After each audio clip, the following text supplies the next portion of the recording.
people misunderstand about this. They think that if I take ivermectin or vitamin C or whatever, and I wipe out the symptoms on day one, I'm not going to be immune. You will still be immune because the thing was building in your body for like 5-6 days. It was multiplying. Right. So your immune system already reacted to it. It already recognizes it. You already have immunity.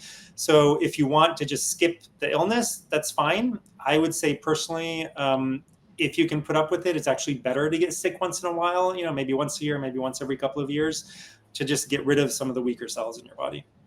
Well, that's a very, very, very interesting perspective. And I like kind of the more nuanced approach there, because there's this tendency to go one of two ways, right? So everybody that I know goes one of two ways.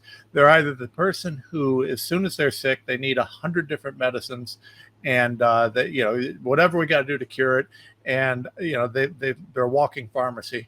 Then there's other people who, I'm not going to take anything. I don't care if I'm dying.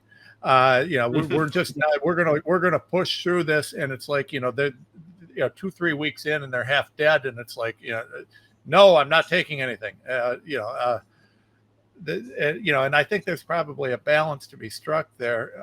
And one of the things that I do on a personal level, and I'm kind of curious, we didn't actually talk about this, but I'm curious as to your opinion as a doctor. So on a personal level, when and producer Andrea just sent me a message, she might be in that latter category a little bit, just saying, she's just a little bit of an anti-pharma in any way, shape, or form person. Me too, honestly. Well, I tend to be, but I'm a little more balanced about it, I'd like to think. And this is what I do. So one of the things that I saw is, I kind of looked at the way we treat certain diseases, and what I learned from docs like you and other people. And one of the things that I know that we typically do with a lot of particularly viral diseases is we'll try and manage the symptoms and allow our body to heal. And so one of the things that I'll do, and I'm curious about your thoughts on this. So I don't mind. I will use a over-the-counter Mucinex, for example, or some of these. I'll let my body do its work, but I have to remain functional while my body's doing its work. So I'll try and manage the symptoms as much, only as much as I need to. I'm not a big fan of taking much, and then let my body kind of run the show from there. What do you think about that symptom management? And then just, do you like that approach, or am I got something wrong there? Yeah. So I think just to answer this question, we have to back up a little bit. So the Rockefellers, like 100 years ago, they basically took over medicine in America. And what people don't realize is that they created a false dichotomy, though. So they took over mainstream medicine. They also got their hooks into alternative medicine.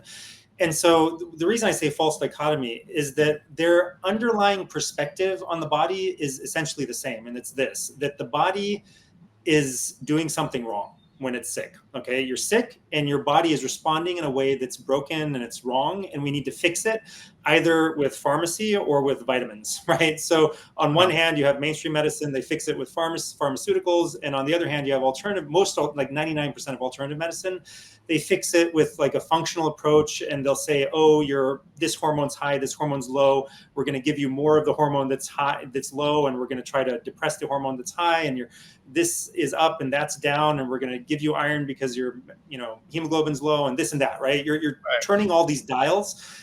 And the problem with that approach is that the human body is so complicated. If people know anything about computer programming, so there's higher level languages that humans can understand, like C++, JavaScript. It doesn't look like English, but nowadays with ChatGPT, you can probably write in English and it'll spit out a program for you. But those higher level languages that programmers have to learn in school, they're interpretable to human beings. And they make sense, right? Even though you have to spend a few months or a couple of years to learn them well. And then they get converted into zeros and ones. That's the machine language. That's what the machine understands. So there's no human being who can understand zeros and ones. Okay, you can't type a bunch of zeros and ones and create a program like Microsoft Word. And yet we completely understand how to convert back and forth between the language we understand and the machine language. Like we understand the rules that convert one to the other, right? So it's just that you can't think like that because it's too complicated. So the human body, our biochemistry, what people don't understand is we haven't even mapped out all of our own biochemistry yet. Okay, maybe we have like 75% of it, and there's little corners of it that we don't even know that we don't know about. Okay, so there's a lot of stuff, basic science, that has never been done. Okay, it's ridiculous. It's insane how much money we spend every year, and we haven't even done the very basic research on the human body, how it actually, what it's doing.